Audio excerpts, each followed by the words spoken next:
Assalamualaikum warahmatullahi wabarakatuh. Perkenalkan, kami dari kelompok 5 dengan judul materi yaitu Bank Victoria Syariah. Baik, sebelumnya di sini saya akan memperkenalkan anggota kelompok dari kelompok 5 yaitu ada Sutihat, Dewiyanti, Ika Damayanti, dan Fadilatun Nisa. Yang pertama yaitu perhitungan profit risk. Profit risk sendiri dibagi menjadi dua, yaitu NPF dan FDR. Yang pertama yaitu NPF. Berdasarkan perhitungan di atas, NPF Bank Victoria Syariah pada tahun 2018, 2019, dan 2020 menduduki nilai kurang dari 7% dan berada dalam kategori sangat sehat dan menduduki peringkat pertama. Jadi dapat disimpulkan selama 3 tahun terakhir NPF Bank Victoria Syariah berada dalam kategori sangat sehat. Sehingga hal tersebut menunjukkan Bank Victoria Syariah selama 3 tahun terakhir hanya sedikit mengalami kredit macet dan pembiayaan bermasalah. Yang kedua yaitu perhitungan FDR. Berdasarkan perhitungan di atas, FDR pada tahun 2018 dan 2019 berada dalam kategori sehat dan menduduki peringkat kedua. Sedangkan pada tahun 2020, FDR Bank Victoria Syariah berada dalam kategori sangat sehat dan menduduki peringkat pertama.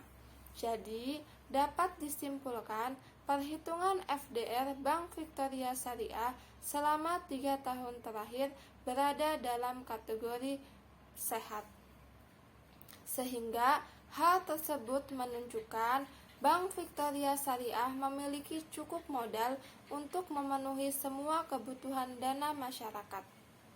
Berdasarkan hasil GCG pada tahun 2018 hingga 2020, Bank Victoria Syariah 3 tahun terakhir berada dalam keadaan baik. Itu berarti pelaksanaan tugas dan tanggung jawab Dewan Komisaris.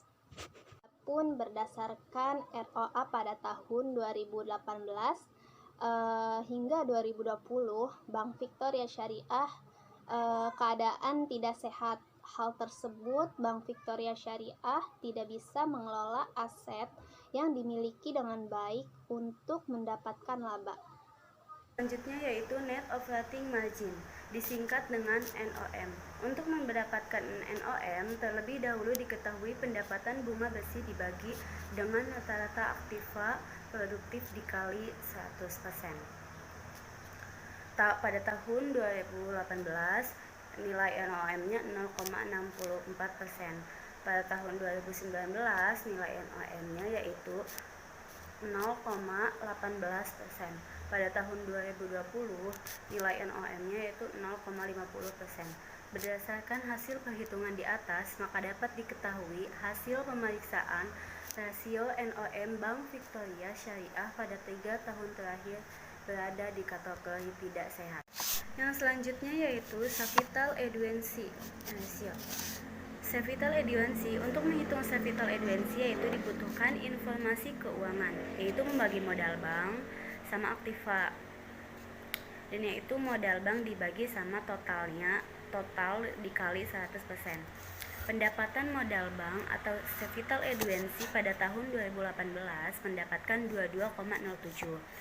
Pada 2019, 19,64, yaitu dalam kategori sangat sehat 2 tahun.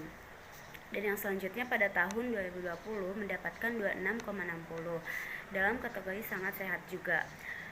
Dalam hitungan di atas, maka dapat diketahui hasil pemeriksaan modal atau capital adequacy pada Bank Victoria pada 3 tahun, yaitu mendapatkan kategori sangat sehat.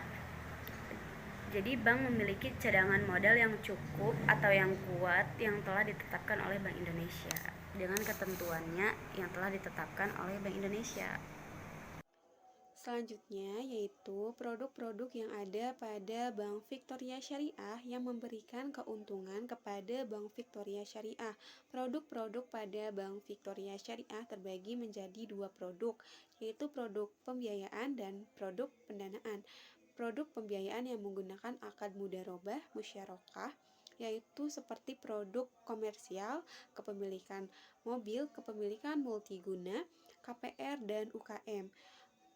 Produk pembiayaan pada tahun 2019 sampai dengan 2020 mengalami penurunan.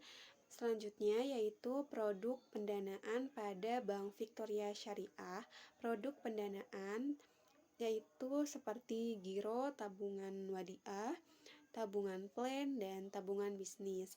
Pada tahun 2020, dana syirkah temporer mengalami penurunan sebesar 4,93% dari tahun sebelumnya, yaitu 1.711 miliar. Untuk giro wadiah pada tahun 2020 mengalami kenaikan sebesar 90,73%. Giro wadiah tahun 2020 sebelumnya turun sebesar 2.264,85% atau 0,32 miliar dibandingkan dengan tahun sebelumnya, sehingga menjadi 14 miliar. Tabungan mudharabah tahun 2020 sebesar 41,2 miliar, turun sebesar 21,14% atau 8,7 miliar dibandingkan dengan tahun sebelumnya yang sebesar 49,9 miliar.